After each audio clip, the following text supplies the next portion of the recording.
O Present Continuous também é conhecido como Present Progressive e é equivalente ao nosso presente contínuo ou progressivo em português. Esse tempo verbal é usado para indicar ações que estão em progresso no presente, ou seja, acontecendo no momento da fala. Ele é empregado para falar sobre as situações temporárias e ações contínuas no momento que a gente está falando.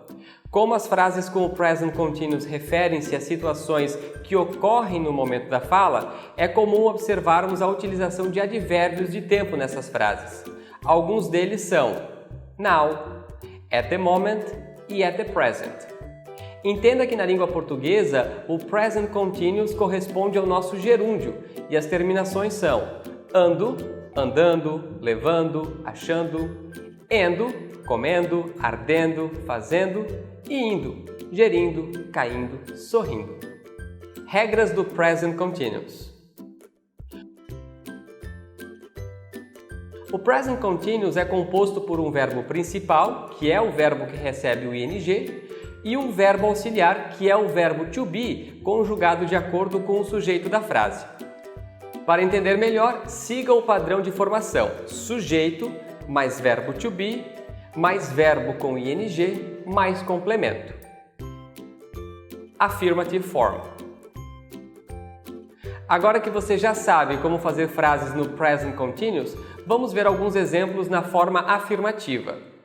She is watching TV. We are cooking now. I am speaking English. Negative form. Na forma negativa, devemos acrescentar o not depois do verbo to be. Você também pode contrair o verbo to be e o not, exceto quando for o verbo que estiver conjugado para o I, ou seja, am, pois não tem como contrair o am e o not. Veja alguns exemplos. She's not watching TV.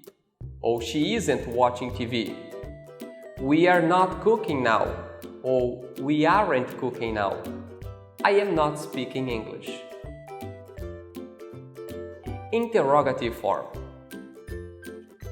Na forma interrogativa, o verbo to be aparece no início da frase. O padrão da estrutura de frases interrogativas é o seguinte: verbo to be, mais o sujeito, mais o verbo com ing, mais um complemento. Por exemplo, is she watching TV? Are you cooking now? Am I speaking English? Agora vamos falar sobre como utilizar o ing após os verbos principais. Primeiro, quando o verbo termina em e o e é precedido de consoante, a gente retira este e coloca o ing. Então, por exemplo, o verbo to dance, dancing, to take, taking, to make, making, to come, coming. Segundo, quando o verbo terminar em ie, a gente troca essa terminação ie por y, e aí sim a gente acrescenta o ing. Por exemplo, to die, dying, to lie, lying. Terceiro, quando o verbo é monossílabo ou dissílabo e segue um padrão de consoante, vogal, consoante, a gente duplica a última consoante.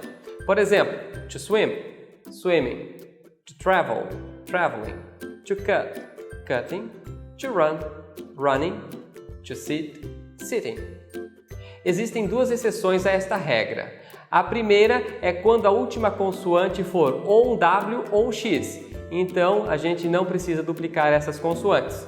Por exemplo, to snow, snowing, to fix, fixing. E a exceção número 2 é se a sílaba tônica for a primeira, não se dobra a letra final. Neste caso, acrescenta-se somente o ing. Por exemplo, to open, opening, to happen, happening. Agora, uma última informação. Não é muito comum usar os verbos de estado, como por exemplo os verbos agree, need, believe, know, like, no Present Continuous. Bem, espero que essa aula tenha sido esclarecedora para você e caso tenha alguma dúvida, entre em contato conosco. Bye!